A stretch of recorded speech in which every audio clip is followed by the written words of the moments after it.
সামাজিক যোগাযোগ মাধ্যম আমরা কমবেশি সবাই ব্যবহার করি। আর যখনই ব্যবহার করি এই যোগাযোগ মাধ্যমে নানান ধরনের কনটেন্ট ক্রিয়েটরদের উপস্থিতি দেখা যায়, যা আমরা চাইলেও অনেক সময় স্কিপ করে যেতে পারি না। কখনো না কখনো স্ক্রলিং এর ফাঁকে ফাঁকে যারা একটু রেপুটেড এরকম কনটেন্ট ক্রিয়েটর আছে তাদের পোস্টগুলো আমাদের সামনে আসবে। ছোট বড় সমস্ত কনটেন্ট ক্রিয়েটরদেরই একটা উদ্দেশ্য থাকে এমন কিছু করা যেটা দিয়ে মানুষকে একটু আকর্ষণ করা। যোগাযোগ মাধ্যম ব্যবহার করব আর আমরা এগুলো দেখব না তা কিন্তু হয় না। কোনো না সময় কিন্তু তাদের পোস্টগুলোতে চোখ আটকেই পড়ে। তারপরও হরেক রকমের পেজের ভিড়ে আমরা অনেক কিছু শিখতে পারি, আবার অনেক কিছু দেখে বিরক্ত বোধও করি।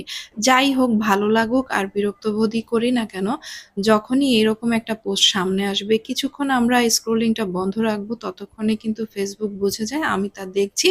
আর এইরকম পোস্টগুলো কিন্তু আমাদের সামনে আমরা ফলো করি বা না করি সেই পেজগুলোকে আমাদের সামনে অবশ্যই আসবে এবং পাঠাবে। এই মাধ্যমগুলো থেকে অনেকগুলো পেজ থেকে কিন্তু বা চ্যানেল থেকে কিন্তু আমরা অনেক শিক্ষণীয় কিছু পাই, যেগুলো আমাদের জীবনে নানানভাবে আমরা শিক্ষা নিতে পারি, সেগুলো আমরা কাজে লাগাই।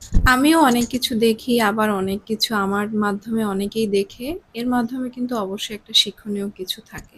কিন্তু ইদানিং আহাদ দিশার কিছু ভিডিও দেখছি, অনেকদিন আগে থেকেই দেখি, আসলে ইচ্ছা না থাকলেও চোখের সামনে এসে পড়ে মাঝে মধ্যে।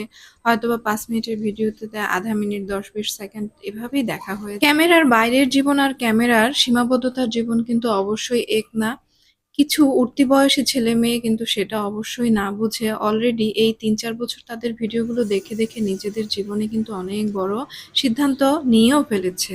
একজনের দেখাদেখি তারা কিন্তু অনেক কিছু নিজেদের জীবনেও প্রয়োগ করতে শুরু করে দিয়েছে বা প্রয়োগ করার প্ল্যানিংও করছে। অনেক সময় অনেকে অনেক সেলিব্রিটিদের, টিভি বলেন, সামাজিক যোগাযোগ মাধ্যম বলেন, তাদেরকে কিন্তু রেফারেন্স হিসেবে ধরে নেয়। আসলে রেফারেন্স আমরা কখন ধরতে পারি? যখন একটা কাপল অনেক যুগ যুগ পার করে তাদের জীবনটা শেষ দিকে চলে এসেছে বা তাদের জীবনটা হয়তোবা শেষ হয়ে গেছে, তখন আমরা তাদেরকে কি করতে পারি? এক্সাম্পল হিসেবে নিতে পারি। সেই ক্ষেত্রে আমরা তাহসান মিথিলার কথাও কিন্তু আনতে পারি।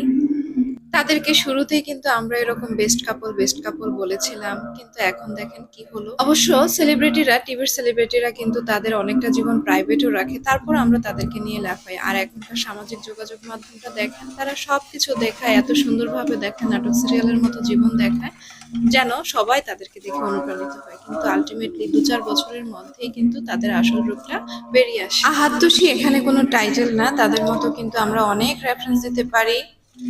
তার চেয়ে বরং তাদেরকে দেখে না, যদি আমরা তুলিকে দেখি, তুলির সংসারটা দেখি, তুলির ননদের সংসারটা দেখি, সেখানে কিন্তু অনেক বেশি কিছু শেখার না থাকলেও কিভাবে মিলেমিশে থাকতে হয়, কিভাবে নানান রকমের গ্রামীণ রান্নাগুলো করতে হয় বা গ্রামীণ দৃশ্যটা দেখেও কিন্তু চোখ জুড়িয়ে যায়।